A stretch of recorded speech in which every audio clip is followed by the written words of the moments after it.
Bideo honetan 29. orrialdeko 27. ariketa egingo dugu. Eta dino, arrazionalizatu eta simplifikatu ahal izan eskero. Lehenengo gogoratu zer dan arrazionalizatzea. Arrazionalizatu esaten dugunean da izendatzailea arrazionala bihurtzea. Hau da, izendatzailetik erroak kentzea. Vale? Zelan egiten dugu hori?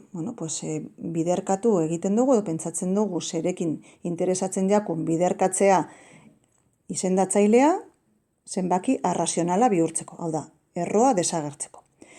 Biderkatzen dugunean izendatzailea, derrigortuta gagoz, zenbakitzailea bebai biderkatzen, zatiki baliokidea mantentzeko. Goazen ariketaren bitartez ia hobetu lertzen dugun ikusteko. Ia. A, dino 3, erro 3. Erro 3, kendu behar dugu, bihurtu behar dugu zenbaki arrazionala. Zerekin interesatzen jaku biderkatzea? Erro 3 gaz. Biderkatzen dugunean izendatzailea erro 3 gaz, zenbakitzailea baita. Beraz, daukagu, erro 3, zati, erro 3. Bider, erro 3, izango da, erro 3 karratu, edo, azkenean, 3. Eta azkenik, simplifikatu ahal izan eskero, 3, zati 3, simplifikatzen dugu, eta geratzen jaku.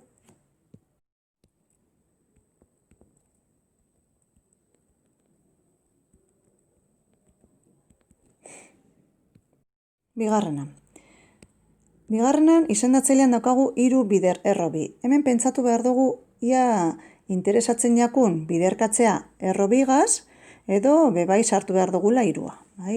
Biderkatzen badugu 3 gaz, 3 erro 2 gaz, zenbakitzailean eta izendatzailean ez dugu lortzen ezebez. Azkenean, zatiki amplifikatu egiten dugu, besterik ez.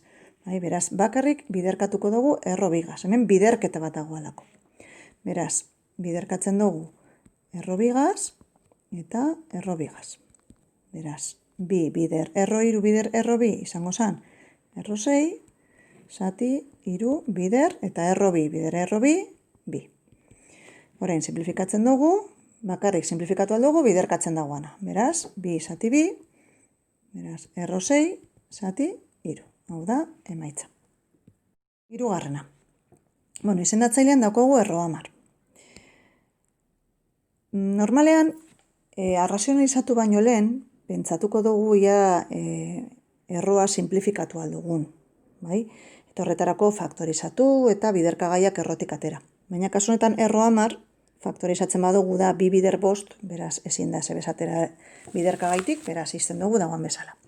Erro 10 arrazionalizatzeko biderkatzen dugu erro 10ekin. Zenbakitzailean eta izendatzailean.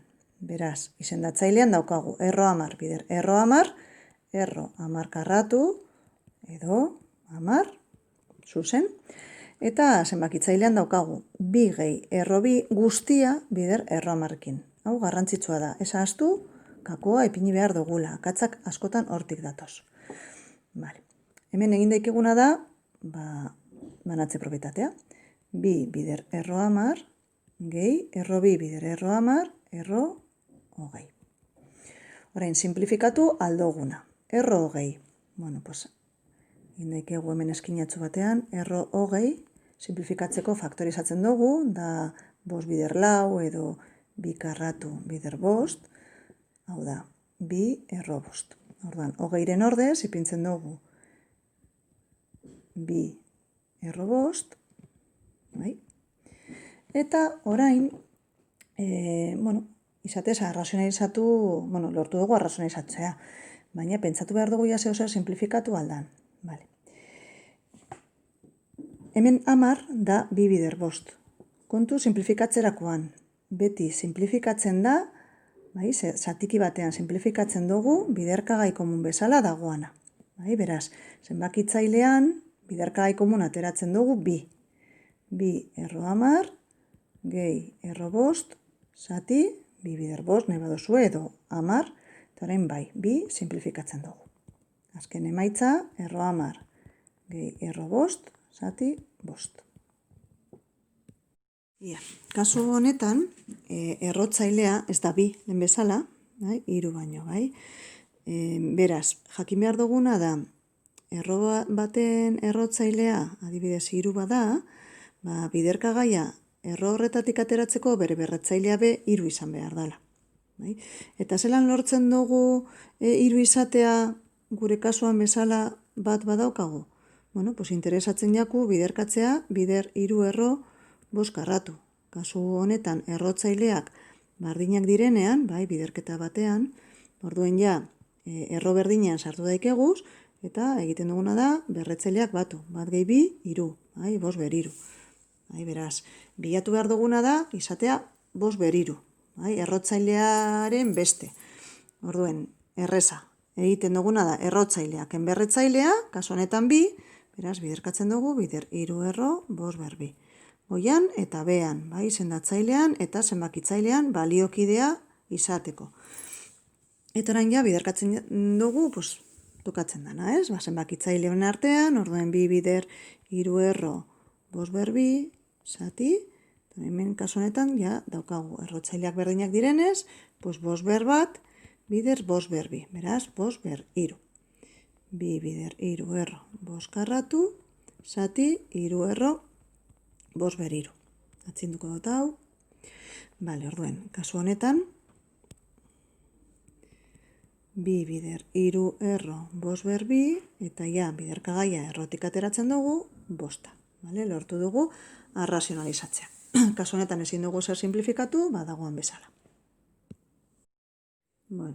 Hurrengo apartaduan, fijatzen bagara, errotzailea B 3 da, beraz, kasu honetan, interesatzen jaku barruan izatea 6 ber 3. Orduen, falta jaku bat, ez? 3ken 2, bat. Beraz, biderkatu behar dugu, bider 3 erro 6 ber 1. Bat hau ez da idatzi behar, baina, idazten dut apurbeto hobetu ulertzeko. Zenbakitzailean eta izendatzailean.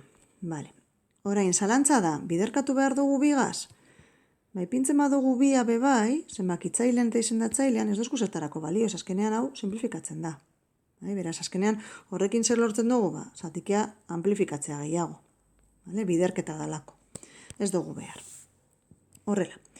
Orduen orain ja, biderkatzen dugu zenbakitzaileak 3 bider 3 erro 6, eta izendatzailean daukagu 2 bider 3 erro, sartzen dugu 6 karratu bider 6, beraz, lortzen dugu ja izendatzailean izatea 3 erro 6 ber 3.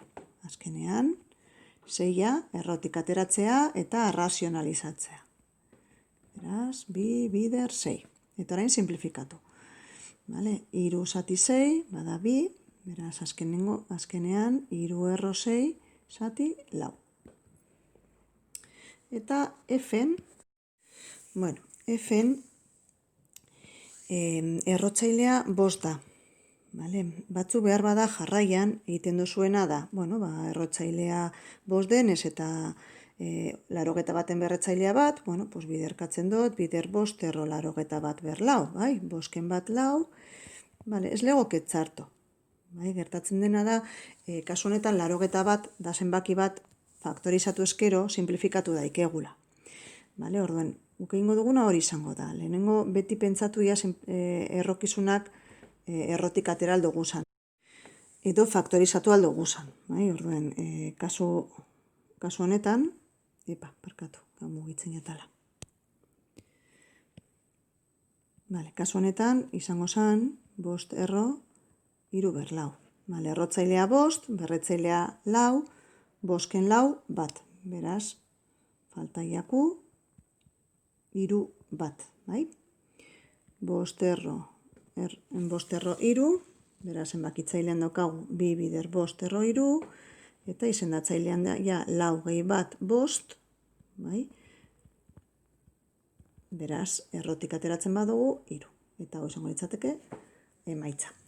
Beste modura egin eskero, hau da, lehen egin dugu, hasieran, 81 egaz, ez litzateke txarto egongo, gertatzen dena da, azkenean zenbaki askoz handiagoa da, eta simplifikatu behar dugu amaieran, faktorizatu eta simplifikatu amaieran.